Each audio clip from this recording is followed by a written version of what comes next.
in the heart of the Silverwood Forest, where flowers glowed at night and rivers hummed lullabies to the moon.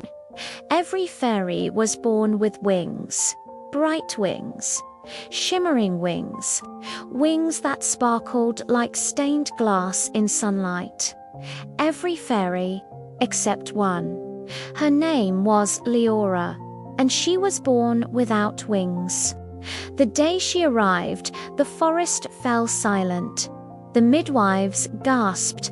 Her mother smiled softly, but worry filled her eyes, because in Silverwood, wings were not just beautiful, they were everything. They meant freedom, they meant magic, they meant belonging.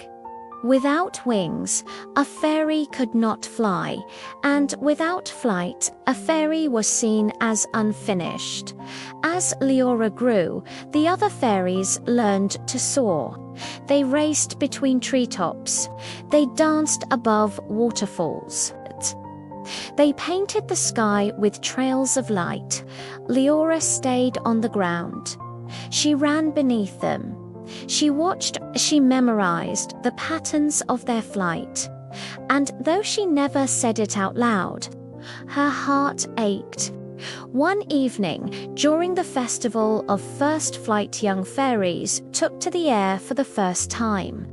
Lanterns floated upward like tiny suns.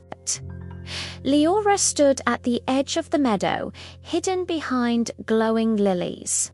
She whispered to herself, maybe tomorrow I'll wake up different. But tomorrow came, and nothing changed. The elder fairy, ancient and wise, called her forward one day.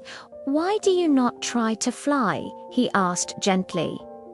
Liora looked down. "I don't have wings." The elder smiled softly. "Are you certain that is what makes a fairy fly?" She didn't understand, but before she could ask, more the ground trembled. A dark mist crept between the trees, cold, hungry. The shadow blight had returned. The shadow blight was an ancient curse. It fed on light. It swallowed magic. And it feared only one thing: flight. The winged fairies rushed into the sky. They shone brightly, trying to push the darkness back. But the mist rose higher, thicker. It tangled around their wings. One by one, they began to fall. Liora watched in horror. If the darkness reached the heart tree, the source of all fairy magic, Silverwood, would die. Without thinking, Liora ran, not upward, forward, through roots and branches, through brambles and glowing vines.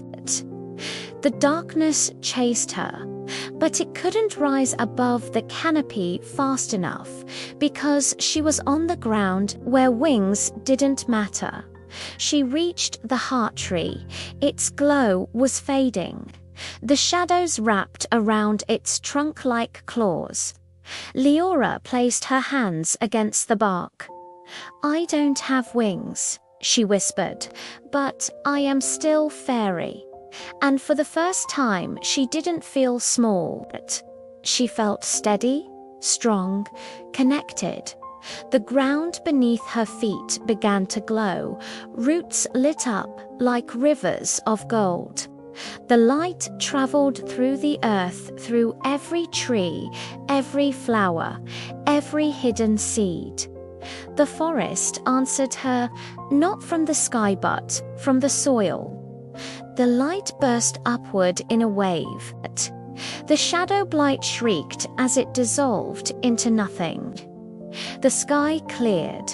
The fallen fairies stirred, alive, safe. When they gathered around Liora, they noticed something strange. Behind her, not wings, but light. A soft, radiant aura that stretched like invisible feathers. The elder fairy stepped forward. "Wings," he said quietly, "are not what make us magical." They are only how some of us move. He looked at Liora. You were never unfinished. You were different. From that day on, the fairies of Silverwood learned something new. Some flew through the sky, and some carried magic through the earth. And Liora the fairy without wings became the guardian of roots, protector of the forest's heart, because sometimes the ones who cannot rise above the world are the ones who hold it together.